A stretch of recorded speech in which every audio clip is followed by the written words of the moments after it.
അപ്പോൾ നമ്മളെ കാര്യത്തിൽ കിടക്കാം. ഇതിൽ ബഹുമാനപ്പെട്ട മുഖ്യമന്ത്രി ഇന്ന് 11 മണിക്ക് നടത്തിയ പത്രസമ്മേളനം, ആ പത്രസമ്മേളനത്തിൽ തന്നെ ഞാൻ തുടങ്ങാനാണ് ഉദ്ദേശിച്ചത്. CM ഏകദേശം 1.25 മണിക്കൂറോളം സംസാരിച്ച വിഷയമെന്ന് പറയുന്നത് വയനാട്ടിലുണ്ടായ ദുരന്തവും ആ ദുരന്തത്തിൻ്റെ അവസാന ഘട്ടത്തിൽ ഈ കഴിഞ്ഞ 3-4 ദിവസമായിട്ട് പത്രമാധ്യമങ്ങളിൽ വന്ന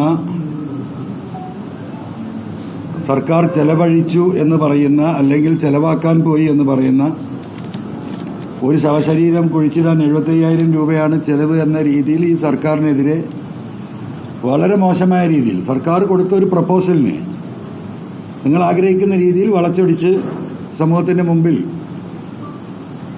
ഈ ഗവൺമെൻറ്റിനെയും അതുപോലെ തന്നെ ഈ ഗവൺമെൻറ്റിനെ ദുരിതാശ്വാസ സമയങ്ങളിൽ സഹായിക്കുന്ന ജനങ്ങളുടെ മനസ്സിലും വലിയ തെറ്റിദ്ധാരണ ഉണ്ടാക്കി. അതിൽ ഉള്ള നല്ല ശക്തമായ പ്രതിഷേധം അദ്ദേഹം രേഖപ്പെടുത്തിയിട്ടുണ്ട്. ആദ്യമായിട്ട് ഞാൻ ആ പ്രതിഷേധം രേഖപ്പെടുത്തണം. രണ്ടാമത്തെ എൻ്റെ ഒരു റിക്വസ്റ്റ്, മുഖ്യമന്ത്രിയുടെ ഈ ചികിത്സാ ഫണ്ട്, സഹായ ഫണ്ട് ഈ കേരളത്തിലെ ഏറ്റവും കൂടുതൽ ആളുകൾക്ക് വാങ്ങിക്കൊടുത്തിട്ടുള്ള ഒരു നിയോജക മണ്ഡലമാണ് നിലമ്പൂർ. കോടിക്കണക്കിന് രൂപ, 25,000 തൊട്ട് 5 ലക്ഷം വരെ വാങ്ങിക്കൊടുത്ത കേസുണ്ട്. സത്യത്തിൽ അത് ഈ കേരളത്തിലെ ജനങ്ങൾക്ക് വലിയൊരു ആശ്വാസമാണ്, വലിയ ആശ്വാസമാണ്. അതുകൊണ്ട് എന്ത് കാര്യങ്ങളുണ്ടെങ്കിലും ബഹുമാനപ്പെട്ട മുഖ്യമന്ത്രിയുടെ ആ ചികിത്സാ സഹായ ഫണ്ട് ആളുകൾ അറിഞ്ഞ് ഇപ്പോഴും സഹായിച്ചുകൊണ്ടിരിക്കുന്നതാണ്. അത് കിട്ടാത്ത രീതിയിലുള്ള ഒരു പ്രചരണത്തിലേക്ക് ദയവായി നിങ്ങൾ പോകരുത്.